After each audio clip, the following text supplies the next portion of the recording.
지난주에 이어서 사도행전 14장 뒷부분 같이 하겠습니다. 지난번에는 이제 그 두 사도 바나바와 사울이 어디로 갔죠? 여기 이고니온에서 루스드라를 거쳐서 이제 루스드라에서 있었던 일이 이어지고 있는데요. 루스드라에서 한 번도 일어나 보지 못한 안진뱅이죠. 그 사람을 낫게 함으로 인해서 그 루스드라의 그 성에 난리가 난 거예요. 사람들이 두 사람을 제우스와 헤르메스로 신으로 여기고 이제 제사 지내려고 하고, 제사장조차 이제 그렇게 하려고 이 사람들에게 나타난 거죠.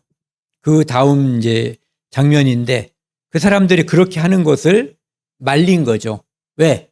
그들은 바나바와 사울은 그냥 사람이잖아요. 다만 아직 아무것도 모르고 그렇게 우상을 섬기는 사람들에게 하나님의 말씀, 예수 그리스도의 복음을 전파하기 위해서 그 땅에 파견된 선교사들이었죠.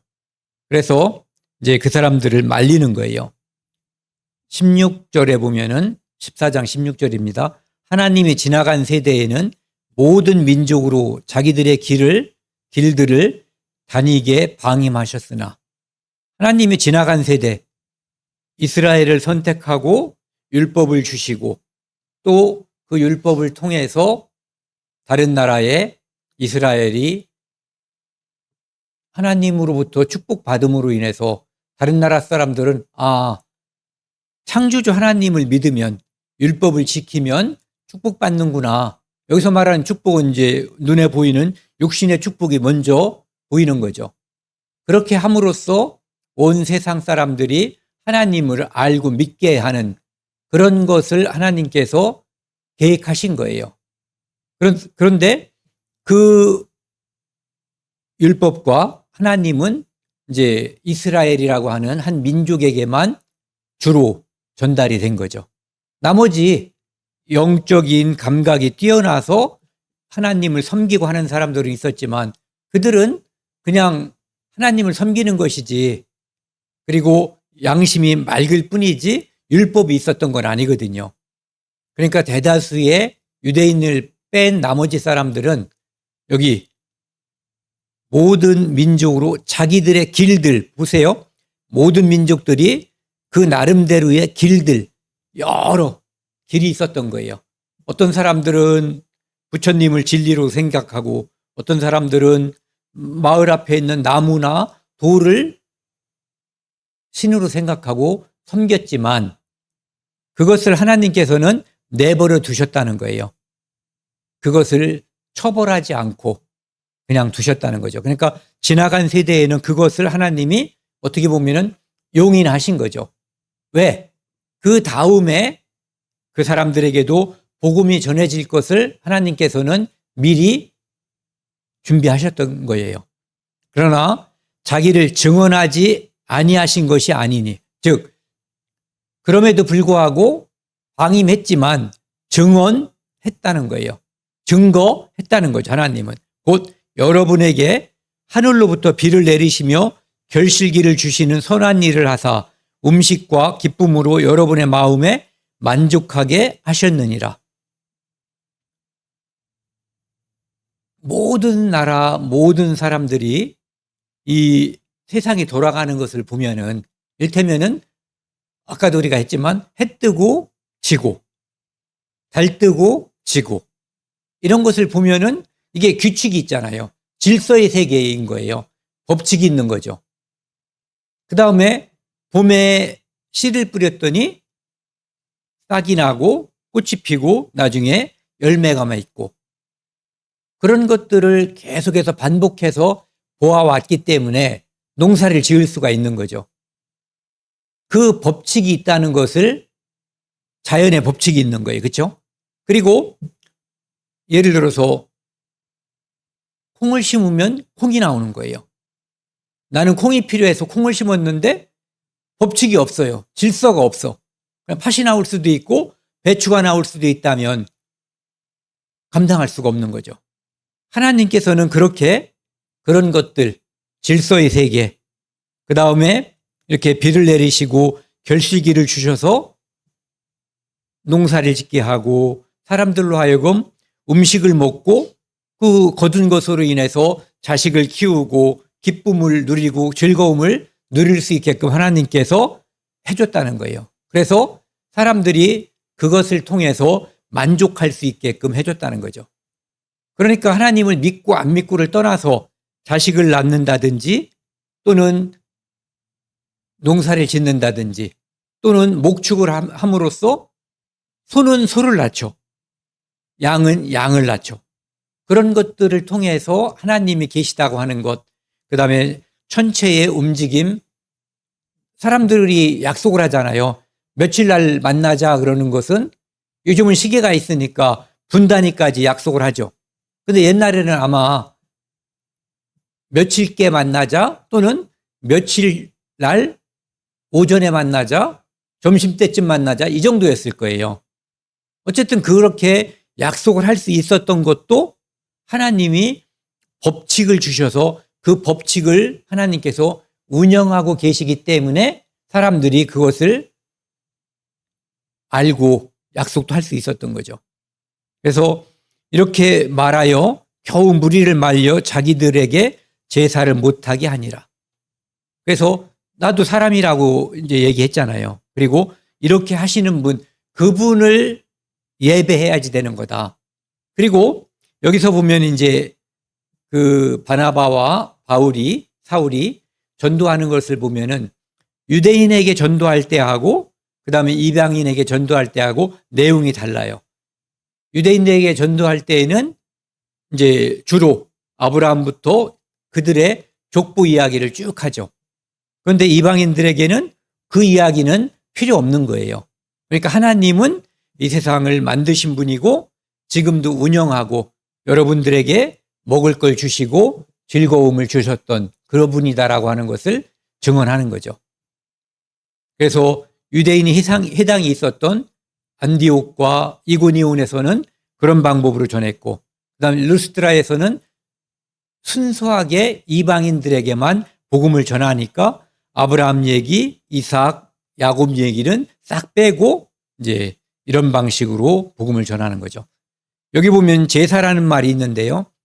제사는 우리가 성경을 통해서 여러 가지 의미를 알고 있어요. 그런데 이제 일반적으로 제사를 한번 생각을 해보면은요. 제사는 한문으로는 이렇게 써요. 제사제, 제사사. 그러니까 제사라는 거죠. 신령이나 죽은 사람의 넋에게 음식을 바치어 정성을 나타냄. 이게 일반적으로 그 사전에 나와 있는 의미예요. 우리가 생각하는 의미는 이 의미를 뛰어넘죠. 제자를 보면은요, 맨 위에 좌측에 있는 것은 여기 변형돼서 달월로 보이는데 원래는 고기육이에요. 그렇죠? 그래서 희생제물 또는 피를 의미하고 있어요. 그 다음에 우측에 있는 것은 또우라는 의미를 가지고 있는데 여기서는 손을 가리킨다고 그래요.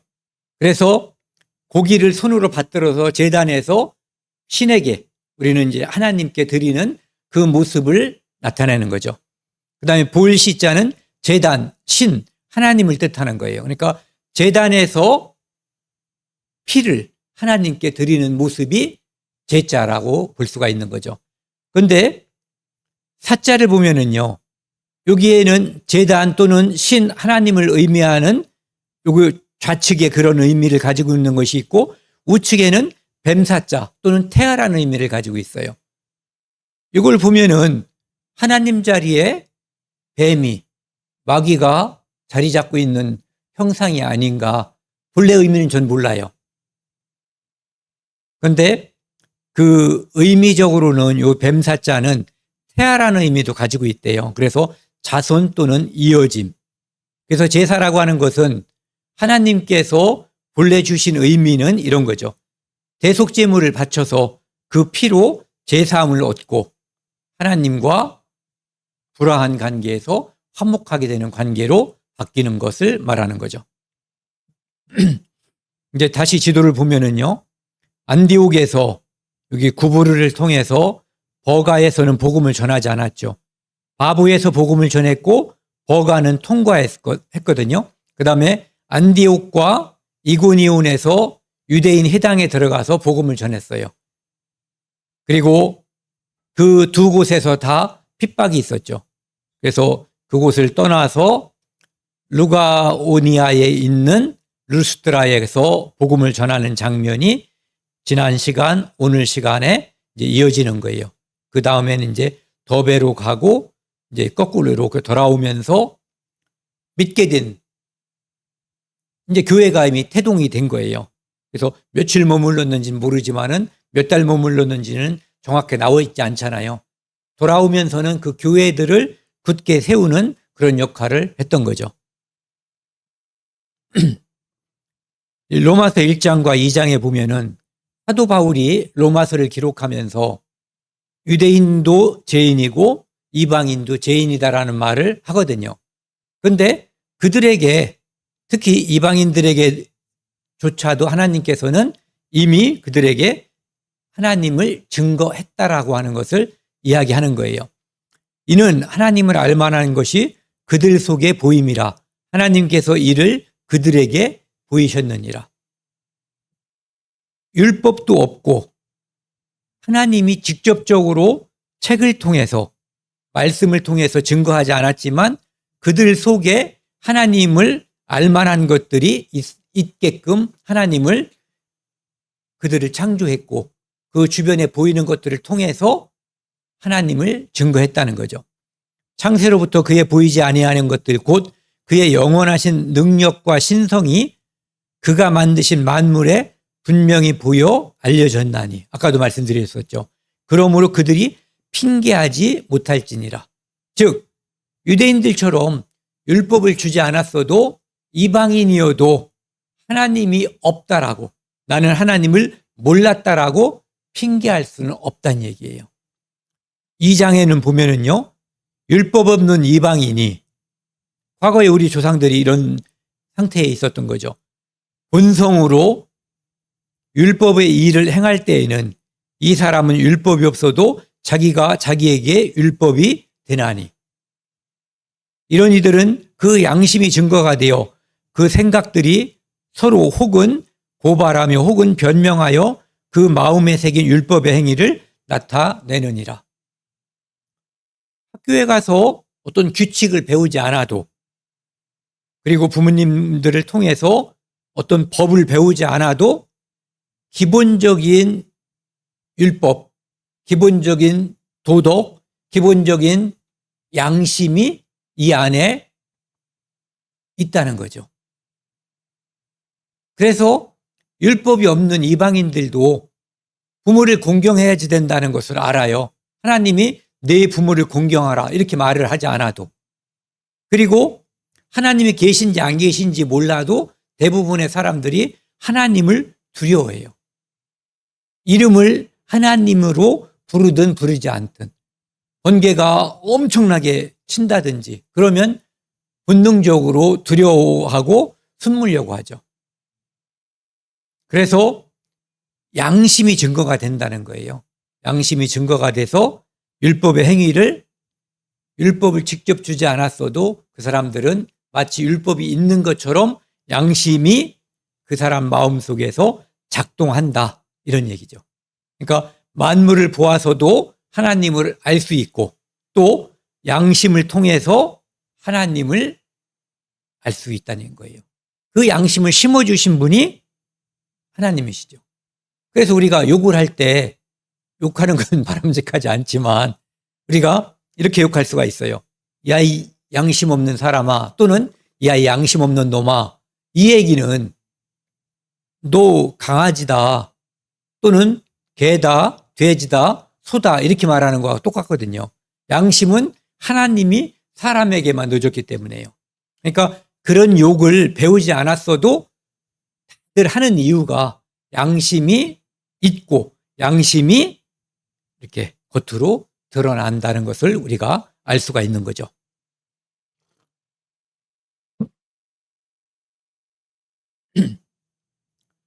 그래서 이렇게 봄, 여름, 가을, 겨울이 반복돼서 1년이 이렇게 돌아오는 것을 보면 옛날에는 해가 도는 걸로 생각을 했었던 거죠. 그렇죠? 그런데 어쨌든 뭐가 돌든 관계없이 이 해와 지구의 관계를 통해서 1년이라고 하는 시간을 하나님이 우리에게 허락해 주셨고, 이때쯤 되면은 그림자만 보고 그 당시 옛날 사람들은 이제 봄이구나, 여름이구나, 가을이구나, 겨울이구나, 아침이구나, 점심이구나, 저녁이구나 하는 것을 알 수 있었던 거예요.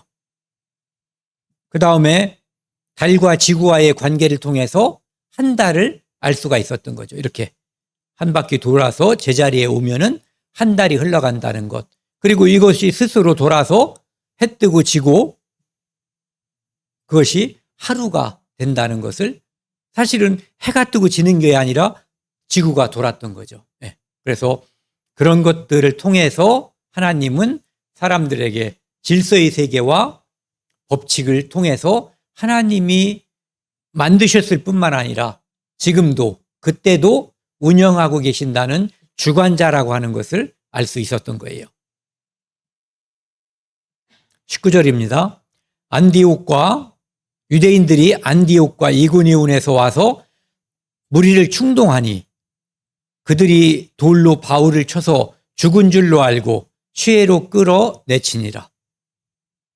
유대인들이 얼마나 열정적인 사람들인지 알 수 있겠죠. 아까도 지도를 한번 봤지만은요, 여기에서 루스드라까지 온다는 거, 이고니온에서 루스드라까지 온다는 거요. 자동차를 주고 타고 가라고 해도 이거 엄청난 거리예요. 그런데 두 사도가 여기에서 예수를 전한다. 그들은 예수 그리스도라고 안 하죠. 메시아라고 안 하니까 예수를 전한다는 그 나쁜 소식, 우리는 복음이라고 생각하지만 그들은 그 험하고 나쁜 소식을 듣고 그것을 방해하기 위해서 안디옥에서 루스드라로, 이고니온에서 루스드라로 갔던 거예요. 마귀는 이런 존재예요. 그래서 무리를 충동하는 거죠. 선동하고 충동하고 거짓말하고 하는 것이 마귀가 평상시에 늘 하는 거예요. 이간질시키는 거. 돌로 쳐서 죽은 줄로 알고. 그냥 장난이 아닌 거예요. 정말로 죽이려고 했었던 거죠. 그래서 밖으로 이제 던져버린 거예요. 제자들이 둘러섰을 때에 여기 보시면은 벌써 제자들이 나오거든요.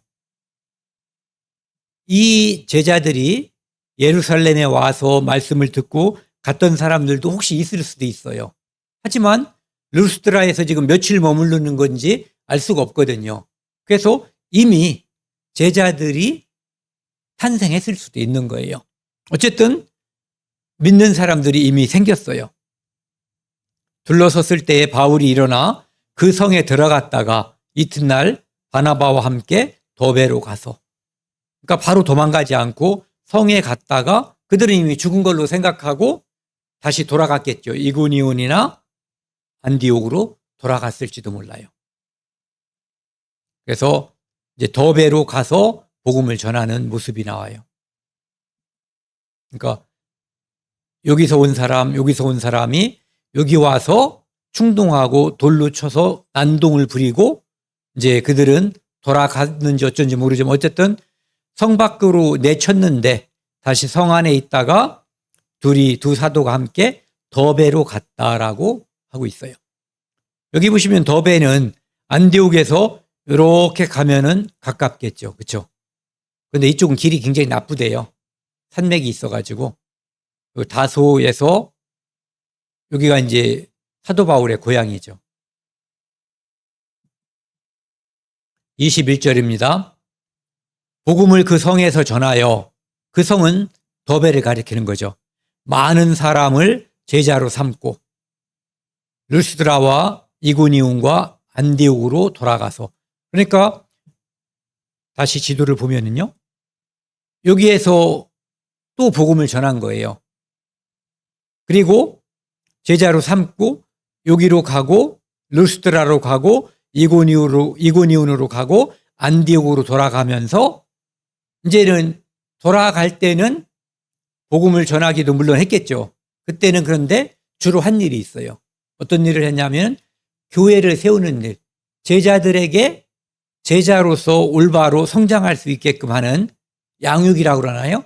그 일을 했던 거예요. 제자로 삼고 안디옥으로 돌아가서 제자들의 마음을 굳게 하여, 그러니까 그들은 마음속에 복음을 믿어졌지만 두려움이 있을 수도 있어요. 왜? 바울과 바나바 이 사람들이 복음을 전할 때 멀리서 와가지고 막 돌로 치는 것도 봤잖아요. 그리고 복음을 믿는다고 하는 것이 그렇게 순탄한 길이 아니라고 하는 것을 그들은 느꼈을 수도 있어요. 그래서 마음을 굳게 하여, 이것은 굳게 하라고 굳게 되는 게 아니잖아요. 마음속에 하나님이 누구신지, 내 안에 이루어진 복음이 어떤 효력과 효능을 가지고 있는지에 대해서 분명하게 알게 되면 마음이 굳게 되는 거죠.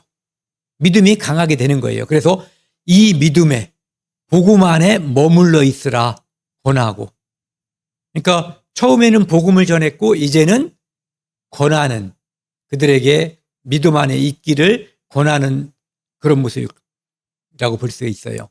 또 우리가 하나님 나라에 들어가려면 그들의 다시 태어난, 새로 태어난 제자들도 그렇고 바나바도 그렇고 바울도 그렇고 다, 그리고 그때부터 2000년이 지난 우리 시대에 사는 우리들도 그렇고 모든 성도는 하나님 나라에 가기 전까지 평탄한 삶이 보장되지 않아요. 만약에 평탄하고 정말 꿈 같은 시간을 보내고 있다면 그 사람은 복음을 멀리하고 있다라고 볼 수가 있어요.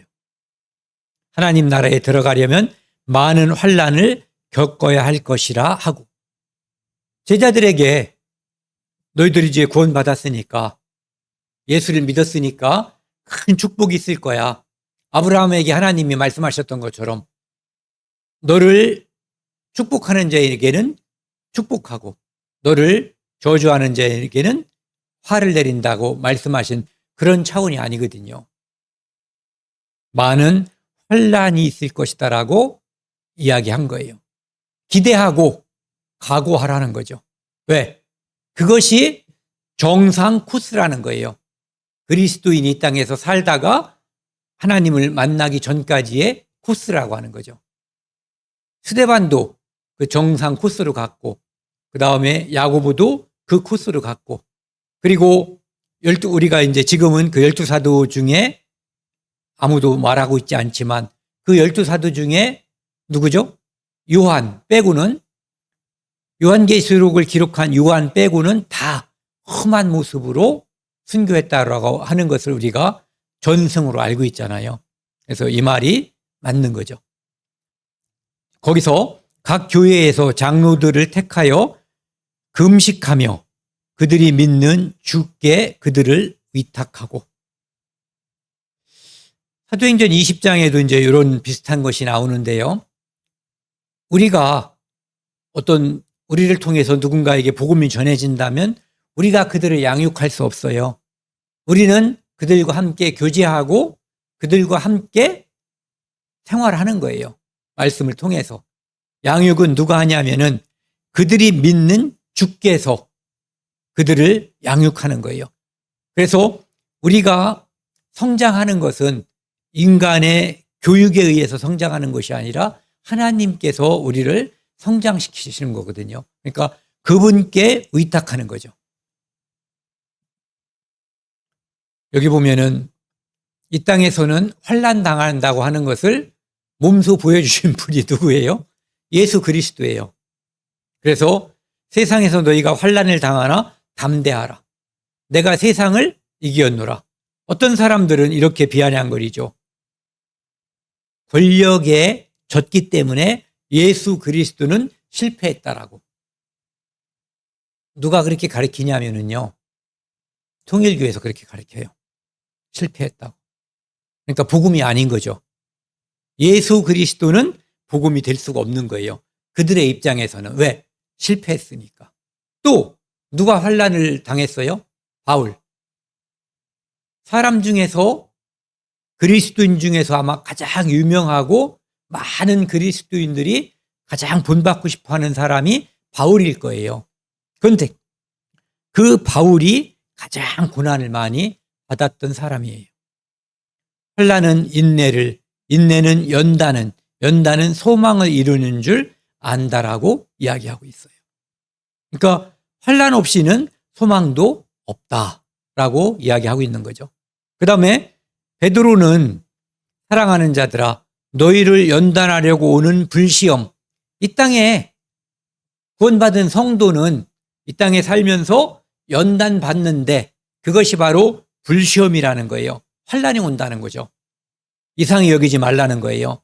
오히려 너희가 그리스도의 고난에 참여하는 것으로 즐거워하라. 내게 고난이 있다면, 내게 환난이 있다면 누군가가 나를 단지 그리스도인이라는 이유로 손가락질하고 나를 욕하고 헐뜯고 뒤에서 뭐라고 한다면 화내지 말고 즐거워하라는 거예요. 왜? 이는 그의 영광을 나타나실 때에 너희로 즐거워하고 기뻐하게 함이라. 즉, 이 땅에서 그리스도인이라는 이유 때문에 고난받은 사람은 하나님께서 영광을 또는 우리에게 상급을 허락한다는 의미로 받아들일 수가 있는 거예요. 야고보서 1장을 보면은요, 2절, 너희가 여러 가지 시험을, 그래서 시험 같이 읽겠습니다. 2절, 3절, 너희가 여러 가지 시험을 만나거든 온전히 기쁘게 여기라. 이는 너희 믿음의 시련이 인내를 만들어내는 줄 알미라. 여기도 환난은 인내를 이렇게 되어 있죠. 그래서 기쁘게 여기라는 거예요.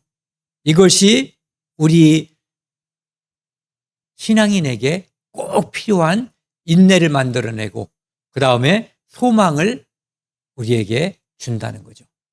그러니까 있어도 되고 없어도 되는 것이 아니라 꼭 있어야 되고 꼭 있게 되어 있는 것이 환난이고 어려운 시험이라는 거죠. 그러니까 그것이 내게 왔을 때 재밌잖아요. 즐거워하라, 온전히 기쁘게 여기라. 쉽지 않은 건데 이것이 있는 성도는 성장하는 것이고 이것이 없는 성도는 성장하지 않는 거예요. 오히려 후퇴하고 물에 떠 있는 지느러미가 없는 물고기처럼 뒤로다가 세상 세태에 흘러서 뒤로 떠내려 가버릴 가능성이 높은 거예요.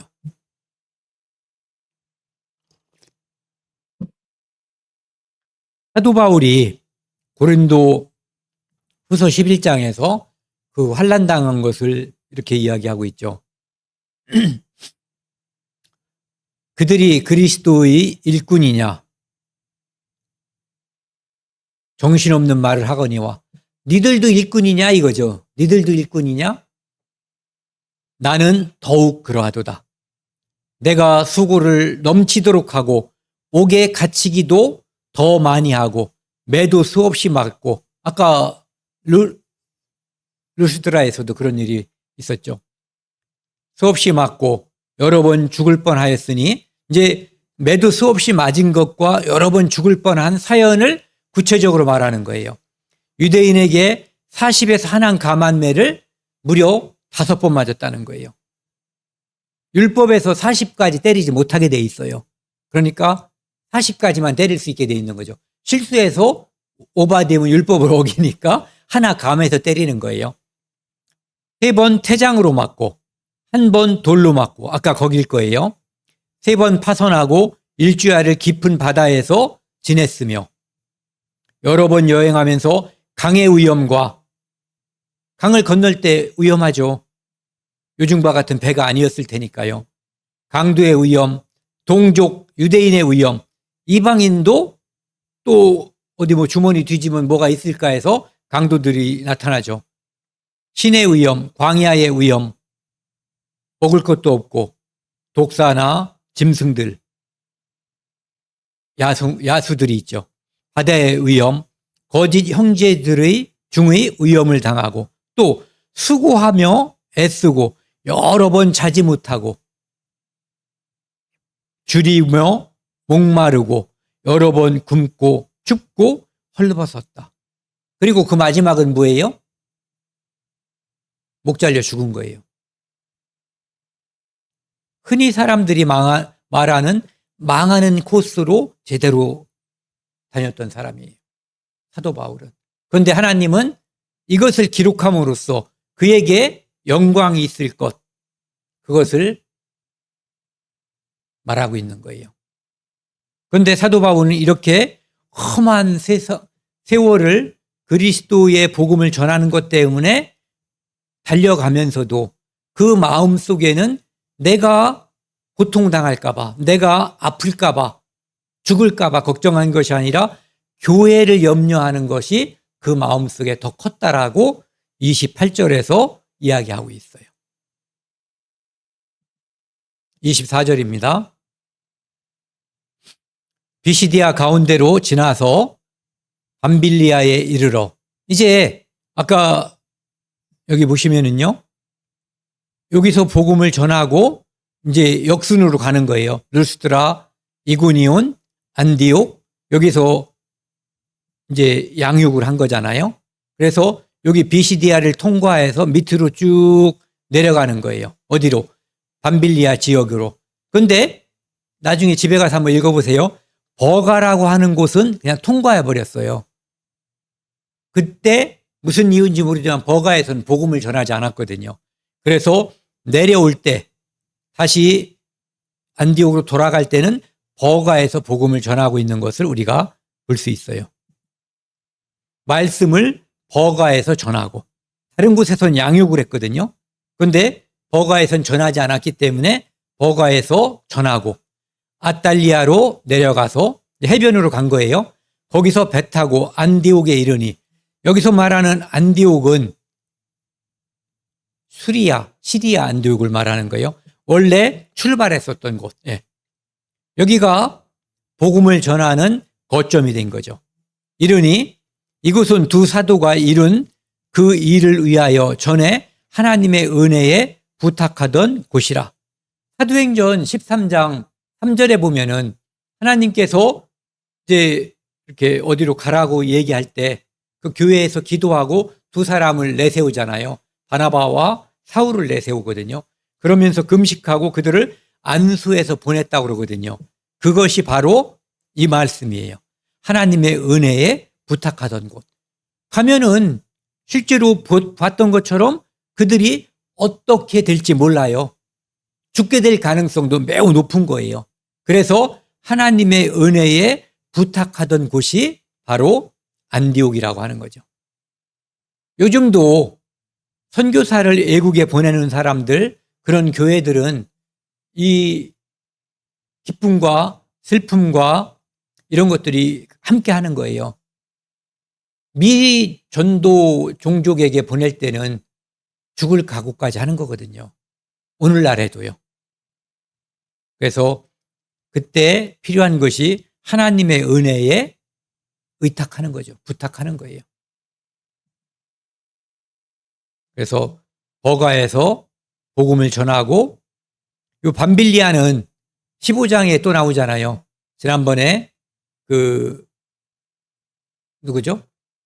마가 요한이 바나바하고 사울하고 함께 갔는데, 이 밤빌리아에서 이제 나 더 이상 못하겠다 하고 돌아가 버린, 거기가 바로 이 밤빌리아죠. 그래서 아탈리아에서 배 타고 이번에는 키프로스 구부를 거치지 않고 쭉 가서 안디옥으로 가서, 이제 안디옥에 가서 지금까지 있었던 그 모든 일들을 하나님께서 그들에게 역사했던 일을 보고하는 거죠. 27절에 보면은요, 그들이 이르러 교회를 모아 안디옥에서 성도들을 모은 거예요. 그리고 그 주변에 있는 교회들이 이제 그 소식을 들으려고 하는 거예요. 하나님께서 유대인들, 특별히 이방인들에게 어떻게 역사했는지. 다른 곳은 이방인과 유대인들이 함께 말씀을 들었지만 루스드라는 순전하게 이방인들만 말씀을 들은 곳이거든요. 아마 더베도 그럴 것이라고 생각이 들어요. 하나님께서 행하신, 여기 보면은 누가 실제로 일을 했어요? 하나님이 행했다는 거예요. 보냄을 받은 자들은, 사도는 바울과 바나바였는데 그들을 통해서 성령 행전이라고 하는 이름을 우리가 알 수가 있는 거죠. 하나님이 행하신, 함께 행하신 모든 일과 이방인에게 믿음의 문을 여신 것을 보고하고, 여기서도 보면은 이방인에게 믿음의 문을 여신 분은 하나님이신 거예요. 그래서 우리가 하는 것도, 우리가 뭔가 잘 안 될 때 실망하지 말고 하나님께 더욱 의지해야지 돼요. 지금 우리가 특별히 그런 상황에 있는 것 같아요. 왜? 그것을 주관하시는 분이 하나님이셔요. 하나님이 행하신, 함께 행하신, 그 다음에 믿음의 문을 여신 분이 하나님이시거든요. 그것을 보고하고, 그래서 선교 여행을 떠나서 갔다 와서 보고한 거죠. 여기 가서 보고하고, 전도하고, 또 돌아오면서 믿음을 굳게 하고, 교회가 세워졌고, 또 버가에서 전도하고, 이렇게 이런 여정을 통해서 내가 복음을 전하고 돌아왔다라고 이야기하는 거죠. 제자들과 함께 오래 있으니라. 아마 엄청나게 피곤하고 힘든 여행이었을 거예요. 그러니까 제자들과 함께 교제하고 또 가르치는 일을 함께 했겠죠. 교제하는 일을. 오늘은 여기까지 하겠습니다. 다음 주에는 15장인데 이제 이방인들에게도 율법을, 이방인도 구원받으려면 율법을 지켜야 한다는 이제 율법사들, 바리새인들의 그 고집, 그것 때문에 이제 벌어지는 일들을 15장에서 이야기하고 있죠.